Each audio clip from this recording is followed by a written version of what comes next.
ரஷ்யாவின் ஓநாய் வேட்டை. இது என்னடா புதுசா இருக்கு, தீரன் அதிகாரம் 1 அப்படிங்கிற படத்துல வரக்கூடிய டயலாக் மாதிரி இருக்கேன்னு கேட்டா அதெல்லாம் டயலாக்கு. இது பெரிய ஆக்ஷன் படம் தான். அந்த அளவுக்கு சிறப்பான சம்பவத்தை செஞ்சிருக்காங்க. ரஷ்யாவினுடைய போர் முறை வித்தியாசமானது.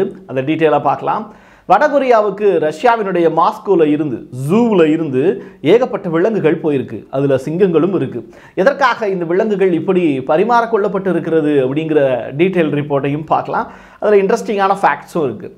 இதோடு கண்டம் விட்டு கண்டம் தாவக்கூடிய ஏவுகணைகளை ரஷ்யா உக்ரைன் மீது பயன்படுத்தி இருக்கிறது அப்படிங்கிற அதிர்ச்சிகரமான ரிப்போர்ட்டு. UK அண்ட் US கொடுத்திருக்கக்கூடிய ஆயுதங்களும் வானில் பட்டாசாக வெடித்து கொண்டு இருக்கிறது அப்படிங்கிற ஏகப்பட்ட செய்திகள் இந்த வீடியோவில் இருக்க போகுது. வாங்க பார்க்கலாம் உறவுகளே. இது பிரசாத் சிக்னேச்சர்.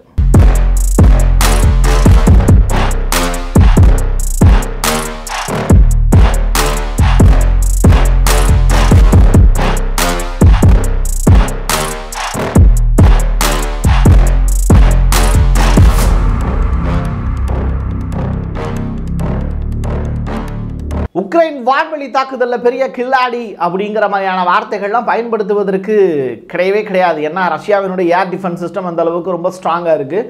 சரி, என்னென்ன ஆயுதங்கள்லாம் உக்ரைன் பயன்படுத்தினாங்க?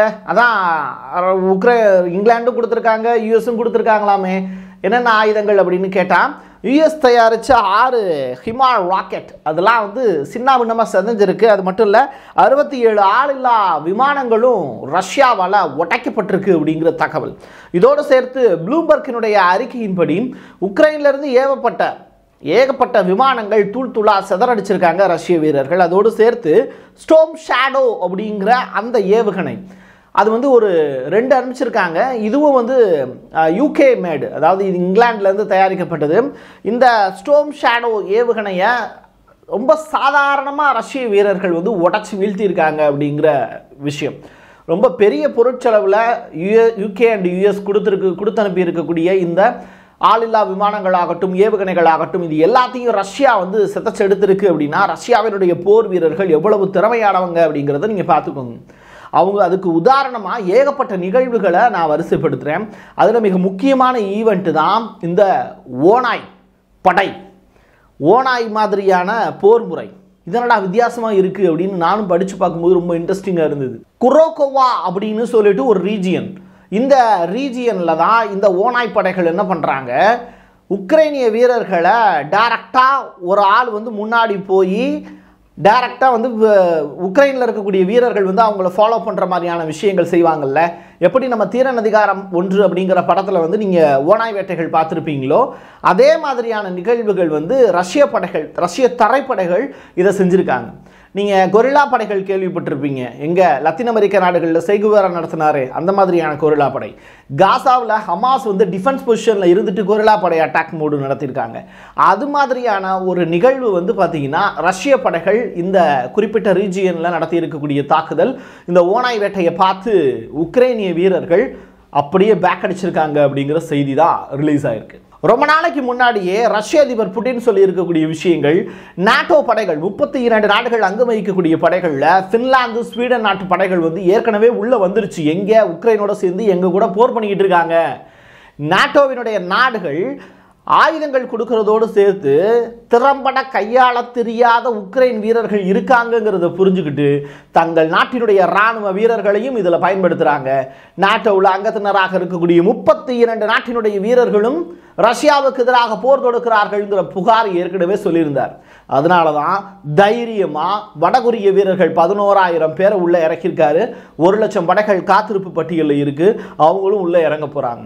ரஷ்ய அதிபர் புட்டினுடைய கணக்கை அவ்வளவு எளிமையாக UK அண்ட் USஓ இல்லை திறம்பட செயல்படக்கூடிய ஜெர்மனிங்கிற கண்ட்ரியோ அவங்களாலலாம் கால்குலேஷனே பண்ண முடியாத அளவிற்கு ரஷ்ய அதிபருடைய சிந்தனை திறன்கிறது செயல்பாடுங்கிறது அவ்வளோ தூரம் டாப் மோஸ்டில் இருக்குது.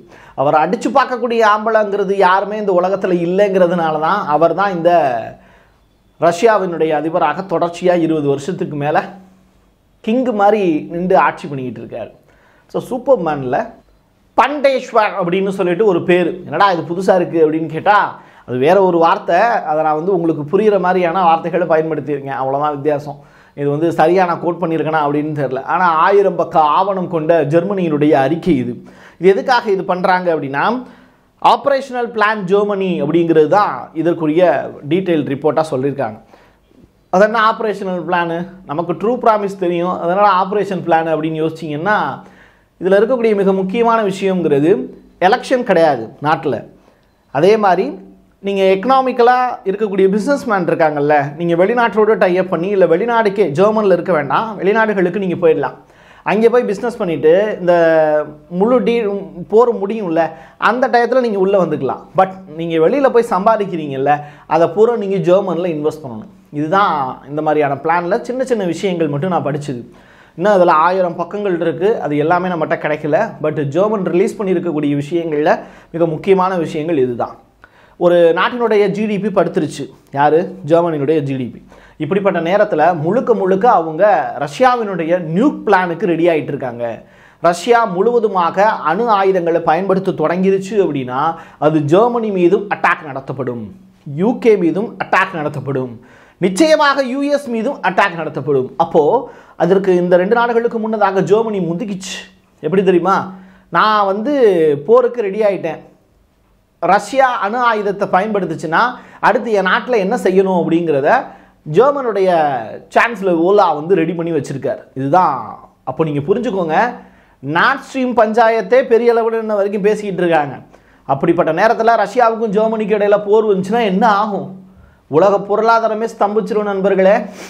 நம்மளால் சிந்தனைக்கு எட்டாத அளவுக்கு நம்முடைய உறவுகள்லாம் எங்கே எப்படி ஆக போகிறோம் அப்படிங்கிறதே தெரியல. அந்த அளவிற்கு கற்பனைக்கும் எட்டாத அளவுக்கு World War III நோக்கி நகர்த்திக்கிட்டு இருக்காங்க இந்த நாட்டோ படைகள்.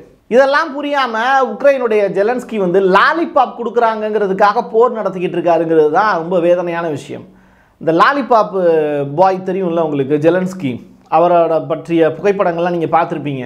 லாலிபாப் வச்சுக்கிட்டு இருக்கிற மாதிரியான புகைப்படங்கள்லாம் ஒரு காமெடி அதிபரை கொண்டு அந்த இடத்துல போஸ்டிங்கில் போட்டு அமெரிக்கா ஆடக்கூடிய ஆட்டம் அப்படிங்கிறது, எது சொன்னாலும் தலையாட்டக்கூடிய ஒரு சங்கி மங்கியை கொண்டு வச்சுக்கிட்டு இன்றைக்கி வேர்ல்டு ஃபுல்லாக ஒரு பதட்டமான ஒரு சூழ்நிலையை அந்த முட்டாக்கு நடத்திக்கிட்டு இருக்காரு அப்படின்னு சொன்னால் உலகம் இதை மறுக்குமான்னு கேட்டால் மறுக்காது.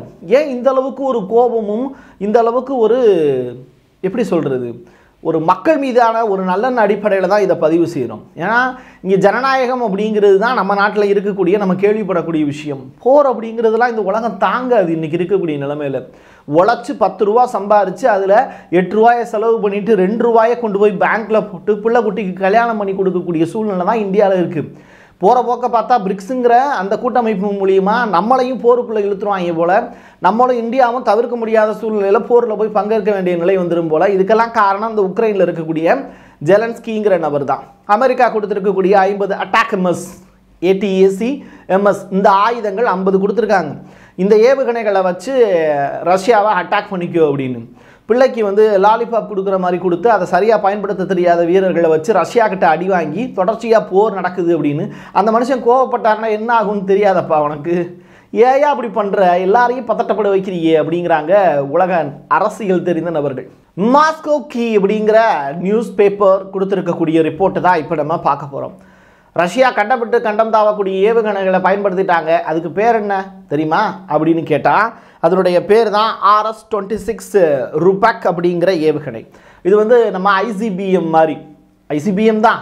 அதாவது 5455 கிலோமீட்டர் போய் தாக்கக்கூடிய அளவுக்கு வல்லமை படைத்த இந்த ஏவுகணையை ரஷ்யா பயன்படுத்த முடியும் அப்படிங்கிறாங்க. பயன்படுத்திட்டாங்களா அப்படின்னு கேட்டால் கிட்டத்தட்ட அதை லான்ச்சிங் பொசிஷனில் தான் வச்சுருக்காங்க. யார் எப்போ என்ன நடக்க போகுது அப்படிங்கிறது தெரில. நிமிஷத்துக்கு நிமிஷம் பரபரப்பாக தான் இருக்குது. ஒட்டுமொத்த உலகம் நம்ம தான் இங்கே ரொம்ப சாதாரணமாக நம்மளுடைய வேலைகளை பார்த்துக்கிட்டு இருக்கோம். உலகத்தில் மற்ற நாடுகள் எல்லாமே பேங்க்கில் போட்டிருக்கக்கூடிய பணத்தை எடுக்கிறது, அதை கரெக்டான நபர்கள்ட்ட கொடுத்து வைக்கிறது, ஃப்ளைட்டு புக் பண்ணுறது, அது மட்டுமல்ல ஒரு இடத்துல இருக்கக்கூடிய ட்ரேடு கோல்டு இது எல்லாத்தையும் பதுக்கிறது, அதோடு சேர்த்து விற்கிறது, இப்படிப்பட்ட வேலைகளை தொடர்ச்சியாக செஞ்சுக்கிட்டு இருக்காங்க உலகத்தில் இருக்கக்கூடிய பல பிஸ்னஸ்மேன்ஸ். நம்ம தான் இங்கே சத்தமே இல்லாமல் இருக்கோம். இவ்வளோ வேலைகள் இந்த இடைப்பட்ட இந்த 1 வீக்கில் நடந்திருக்கு. இதுக்கெல்லாம் காரணம் என்ன அப்படின்னா இந்த ICBM. ஸோ ரஷ்யா இப்போது லான்ச் பண்ணி ரெடியாக வச்சுருக்காங்க. எப்போ அட்டாக் பண்ண போகிறாங்க அப்படிங்கிறது தான் பெருத்த சந்தேகம். காஸ்பியன் கடலுடைய அஸ்ட்ரகான் அப்படிங்கிற நகரத்தில் தான் இதை லான்ச் பண்ணி வச்சுருக்காங்க அப்படிங்கிற ரிப்போர்ட் கிடச்சிருக்கு. ஸோ இது ரொம்ப ரொம்ப இம்பார்ட்டண்டான ஒரு செய்தி. இதை வந்து உங்களுக்கு நண்பர்களுக்கு யாராவது வெளிநாடுகளில் இருக்கீங்க, ரஷ்யாவில் மருத்துவம் படிக்க போயிருக்காங்க, இல்லை பிலிப்பைன்ஸில் மருத்துவம் படிக்க போயிருக்காங்க, ஜார்ஜியாவில் மருத்துவம் படிக்க போயிருக்காங்க அப்படின்னா அவங்களுக்கு முடிஞ்ச அளவுக்கு இதை ஷேர் பண்ணுங்கள். கூடிய விரைவில் வந்து அவங்கள வீடு திரும்புவதற்கான வாய்ப்புகளை ஏற்படுத்தி கொடுங்க. சரி, இது வரைக்கும் அமெரிக்கா எவ்வளவுதாயா உதவி பண்ணியிருக்கு உக்ரைனுக்கு அப்படின்னு கேட்டால் $9.4 பில்லியன் உதவி பண்ணியிருக்காங்க. அமெரிக்க காங்கிரஸ் சபை ஏற்கனவே கொடுத்துருச்சு. யூஎஸ்னுடைய $275 மில்லியன் அளவிற்கான நியூ வெப்பன்ஸ் வந்து இப்போது உக்ரைனுக்கு போயிருக்குங்கிறாங்க. இது எல்லாமே சொல்லியிருக்கிறது அமெரிக்காவினுடைய அசோசியேட் ப்ரெஸ் ரிப்போர்ட் தான். நம்மக்கிட்ட ஒன்றும் கிடையாது, அவங்க சொல்கிறது தான் மக்கள்கிட்ட கொண்டு வந்து சொல்கிறோம். இதெல்லாம் எதுக்கு தெரியுமா? உக்ரைனில் இனிமேல் எலெக்ஷனே கிடையாதுப்பா, ஜெர்மனியா எலெக்ஷனே கிடையாதுப்பா அப்படின்ட்டாங்க. இதுதாங்க நடந்துக்கிட்டு இருக்கு. எலெக்ஷனை தவிர்க்கிறதுக்கு தொடர்ச்சியாக அங்கே இருக்கக்கூடிய மக்களை போர் பதட்டத்திலேயே வச்சு தான் ஆட்சியாளர், தன்னை பற்றிய செய்திகள் மட்டுமே உலகம் படிக்கணும். பாரு, உக்ரைனுங்கிற கண்ட்ரி எங்கே இருக்குன்னே தெரியாது. ஆனால் 3 வருஷத்திற்கு முன்னாடி வந்து எங்கே இருக்குன்னே யாருக்கும் தெரியாது. இன்றைக்கி அவங்களை பற்றிய விஷயங்களும் ஜெலன்ஸ்கியை பற்றிய பேச்சுக்களும் பெருசாக நம்ம பேசுகிறோம்ல. இதுதான் அவங்களுடைய சக்ஸஸ். வரலாற்றில் தன்னுடைய பேர் வந்து மறைக்கப்படாத பேராகவும், வரலாற்றில் தன்னுடைய பேர் எப்பயுமே இருக்குங்கிற நம்பிக்கையும் இந்த மாதிரியான தலைவர்களுக்கு இருக்குது. ஈவன் ஜெர்மனியினுடைய சான்சலர் கூட இதே வேலையை தான் செய்கிறாரு. பிரான்சினுடைய அதிபர் மெக்ரான் இருக்கார்ல, அவரும் அவருடைய காலகட்டத்திலேயே இந்த எல்ஜிபிடிக்யூவை கொண்டு வந்து பெரிய அளவில் மாற்றங்களை கொண்டு வந்து சூப்பராக வந்து எல்ஜிபிடிக்யூ டீமை வந்து பெரிய அளவில் ஃப்ரான்ஸ் மூலிமா உலகின் பல்வேறு நாடுகளுக்கு இந்த டீமை வந்து பிரபலப்படுத்தின பெருமை வந்து மெக்ரானுடைய பேர் இருக்கணும் அப்படின்னு இப்போவே பள்ளி பாடப்புத்தகத்தினால அதை சேர்க்க ஆரம்பிச்சிட்டாங்க. ஒலிம்பிக்கை மையப்படுத்தி இப்போ நடத்தினாங்களே ஒலிம்பிக். இது மாதிரி உலகத்தில் ஆசைப்படக்கூடிய தலைவர்கள் வரலாற்றில் தன்னுடைய பேர் இருக்கணுங்கிறதுக்காக மக்களை தவறாக வழிநடத்தி கொண்டு இருக்கிறார்கள். இப்போ எலெக்ஷனை தவிர்க்கிறது தான் உக்ரைனுடைய பெரிய பிளானு. அதை நோக்கி தான் ஜெலன்ஸ்கி வந்து இந்த வேலையை செஞ்சுக்கிட்டு இருக்காரு. போர் தான், நான் தான் உங்களுடைய தலைவன், இனிமேல் அதில் எந்த மாற்றங்கிறத போர் நடந்துக்கிட்டே இருக்கும். இதுதான் ஜெலன்ஸ்கியினுடைய பிளானு. அதுக்கு அமெரிக்கா தொடர்ச்சியாக தீனி போட்டுக்கிட்டே இருக்குது. ட்ரம்ப் வந்தால் மட்டும்தான் இதில் மாற்றங்கள் நிகழும். மாஸ்கோவினுடைய உயிரியல் பூங்காவில் இருந்து வடகொரியாவுக்கு ஒரு பெரிய ஜூவே போயிருக்கு. என்னப்பா இது ஜூவே போயிருக்கா அப்படின்னு கேட்டால், ஆமாம், உயிரியல் பூங்காவில் இருக்கக்கூடிய விலங்குகளை வந்து டிரான்ஸ்ஃபர் பண்ணியிருக்காங்க.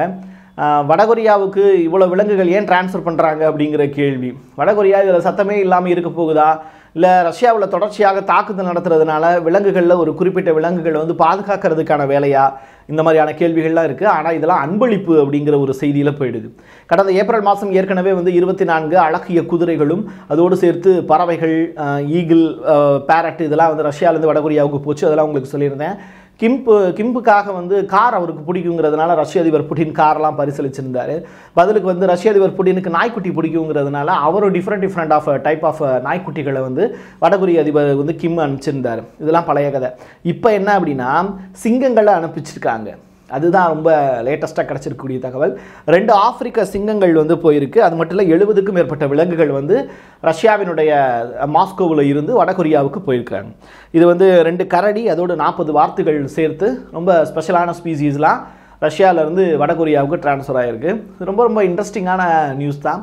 இதையும் மக்கள் தெரிஞ்சுக்கணுங்கிறதுக்காக தான் இதை நான் சொல்லியிருந்தேங்க. தொடர்ச்சியாக நம்ம செய்திகள் பாருங்கள். வேர்ல்டு நியூஸ், ஜியோ பாலிட்டிக்ஸ் பற்றி விவரங்கள் நிறையா நீங்கள் தெரிஞ்சுக்கணுங்கிறதுக்காக தான் கஷ்டப்பட்டு உட்காந்து படித்து அதை மக்களுக்காக கொடுத்துக்கிட்டு இருக்கேன். இடைவிடாத பணிக்கு மத்தியில் தான் என்னுடைய பர்சனல் ஒர்க்கையும் நான் பார்த்துக்கிட்டு இருக்கேன். இது எல்லாமே மக்களுக்கான செய்தி, உண்மையான செய்தி அப்படின்னு நினச்சிங்கன்னா உங்களுடைய நண்பர்களுக்கும் உறவினர்களுக்கும் இதை ஷேர் பண்ணுங்கள். என் கையெழுத்து என் மக்களுக்கானது உறவுகளே. மீண்டும் ஒரு பதிவில் சந்திக்கலாம். நன்றி, வணக்கம்.